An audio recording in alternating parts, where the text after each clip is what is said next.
In this question, it is given that if A cross B is equal to C vector, then which of the following statement is wrong?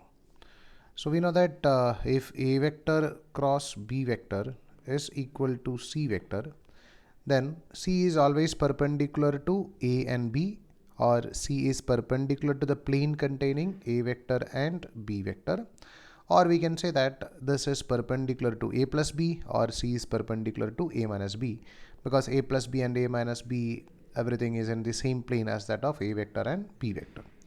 So just consider that the C is perpendicular to the plane containing A vector and B vector.